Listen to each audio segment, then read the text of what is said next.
You're listening to The Stack, first broadcast on the 24th of October 2015 on Monocle 24. As demands for quality publications increase, the pressure to create premium content has only become more ferocious for any aspiring publisher. So, in an age where media can feel so disposable, how do you create something worth keeping? What's the secret to instilling that special feeling of sentimental value in a print publication? That's all coming up today on The Stack.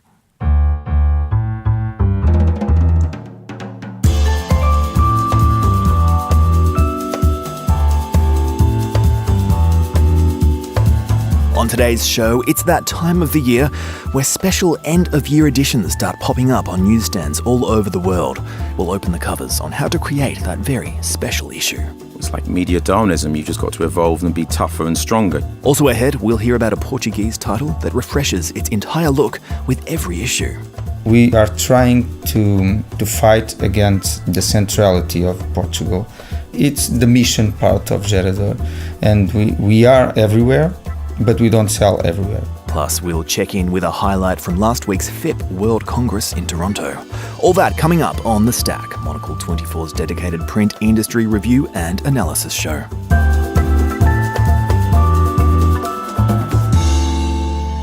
Hello and welcome to The Stack. Ben Rylan with you this week as we take a look at the value of the physical object. And if that sounds like a slightly elusive topic, let me put it to you this way. Have you ever noticed someone reading a classic novel on a tablet while you've been on the train or on the bus perhaps, and wondered how their bookshelves at home must look? Rather sparse, one might imagine. Well, a new event taking place here in London aims to take our focus away from the paradox of information overload online and celebrate the value of the physical object, whether it be books, magazines, records, or cassettes. Ben Freeman is one of the founders behind Future Artifacts, and he joins me here at Midori House. Ben, welcome. Also, while I'm no stranger to collecting the odd print volume here and there, I'm sure my next guest has plenty to teach me. He's the founder of the Hyman Archive, which is officially the largest collection of magazines. And he's also a DJ and broadcaster, among other things. James Hyman, welcome to The Stack. Well, as we said, it's about that time of year when we start seeing many publishers release their end-of-year editions. So we'll spend today talking about the concept of the special edition and, more broadly, how publishers create something that instills that feeling of sentimental value in the printed product. Then I wanted to talk to you some more about Future Artifacts soon. But first, James, I think we need to hear about how that largest collection of magazines actually looks. Well, if anyone wants to come down to the stockroom, where it's now stored in Woolwich, please make an appointment. You can have a look at it there. But it's about 80,000 magazines, 3,000 different publications, and it's in a beautiful media storage place. So what was it that spurred you on to really decide to create what has become the largest collection? Well, I always found magazines useful in whatever I did in my work as a scriptwriter at MTV, as a radio DJ on XFM, or any programs that I was producing or presenting for TV. Magazines, before the internet really were the internet, they gave you your information source. And to really get good information, you looked in the magazines. And I did a lot of research, a lot of interviews, and I needed those magazines for that. So I never wanted to throw them away. I valued them, I treasured them. I saw the amount of effort and work that went into a magazine. So I collected, and in 2011, I archived them all with Tory Turk, and then it got into the Guinness Book of Records. I think the way that you approach that is quite ahead of its time, I guess you could say, because what I really wanted to focus on with today's show was this concept of magazines being something that you do keep, and not just magazines, but the printed volume across all aspects, whether that be a book, a magazine, or even the album artwork that might come with a record. So I think it's interesting that you were really looking at magazines in that respect many, many years ago, because really one might argue that that's really not what magazines were originally supposed to be, were they? True. What I would say is what is contained in those magazines is you have the best photographers, the best authors, the best illustrators. They're valuable. There's a lot of effort that went into that physical product, the design, the typeface, the content itself. Digital, I'm not anti-digital, but it's very easy. Just quickly do a tweet, do a this, do that, and it's done and it's there. Those artifacts, that content inside that magazine is valuable, be it the information or just the actual design and feel and look of a magazine. So the timing of today's show is quite fortunate because it is that time of year now when we start to see many publishers release their end-of-year editions, the Christmas editions, those bumper issues that are designed to be the keepsake and the one that really sums up the year, and maybe provides a window for future generations to look back at this particular magazine or series of books and say that really sums up what 2015 was. Much of the industry has caught on to that modern yearning by readers to really engage with their printed content. They don't just want to consume it, they want to treasure it and keep it. What is it about a magazine or book that really makes you want to keep it, James? There are two things. I mean, you're obviously asking a guy who will, once a magazine comes out, I'm going to collect it till that magazine dies. But for me, it is the content of what's in it, the effort that's gone into it. I mean, I'm holding one here called Little White Lies. Now, one of my favourites, definitely. You ask about special editions. To me, every issue of this is a special edition simply because it invigorates me about film every time I read it. They put themes to each issue, whether it's horror, midnight movies, a director. They always ask everyone why a film appeals to them. But it's just so, you can really, it jumps off the pages, the design. They did a whole thing about 50 films in the 70s. They got a person to choose a film, and then they did an illustration unique to each of those films. It's that effort. It's what you like. It really, anything you like, whether it's film, fashion, television, sport, if there was a magazine for it and you really like that content, to me, I would collect that magazine. The other interesting thing just on that subject is that I don't think there are fewer interesting magazines now than there were 20 years ago. In fact, there's a magazine shop in Shoreditch by Spitalfields Market, and it's absolutely stuffed with beautiful new magazines coming out.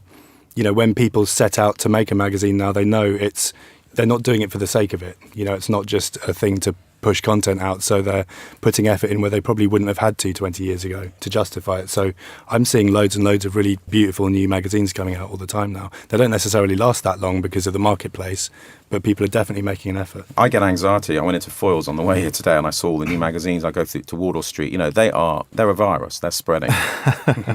A good kind of virus, Absolutely. I would definitely argue. We'll hear more from James Hyman and Ben Freeman a little later on the show. For now, though, we'll take a very short break, and when we come back, we'll hear about a Portuguese magazine that aims to release a special issue every issue. That's next on The Stack.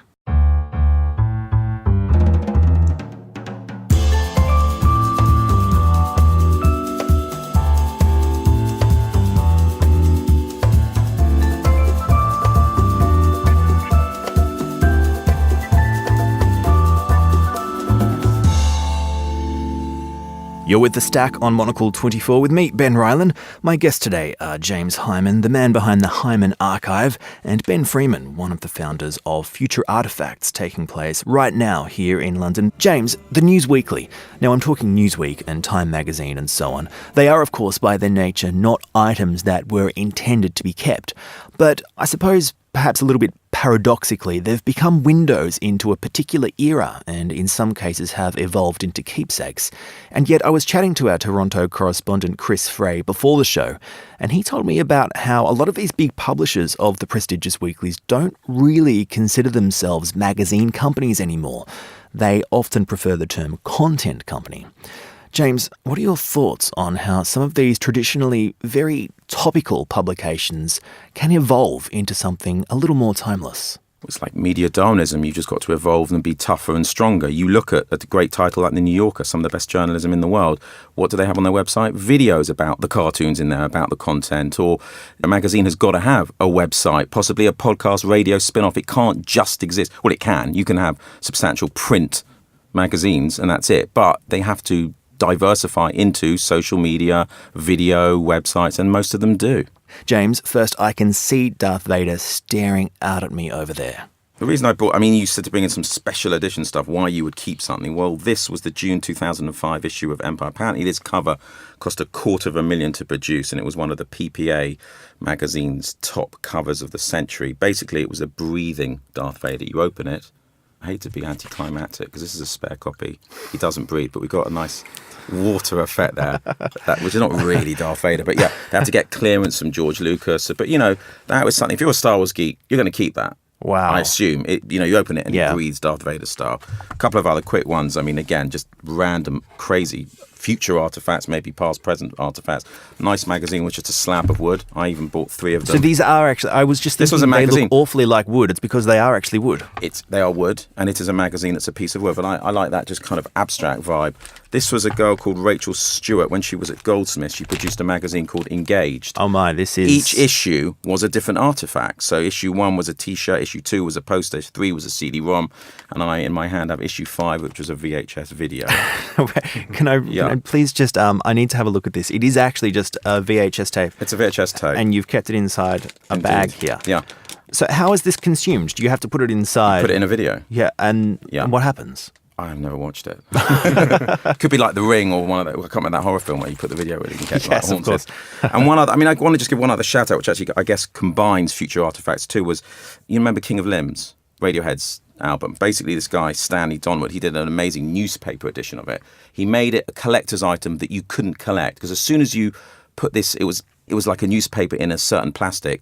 The sunlight would just degrade the plastic, and the newspaper's obviously going to crumple. And, I love that. Again, pushing the boundary of something that's a collector's item, but you can't really collect it, showing the beauty of that physicality. Frustrates collectors King all of over the Limbs. world. doesn't it? Exactly. Lock it in a box. Sadly, we are out of time today. My thanks to our guests today, James Hyman from the Hyman Archive and Ben Freeman, co-founder of Future Artifacts, taking place this weekend here in London.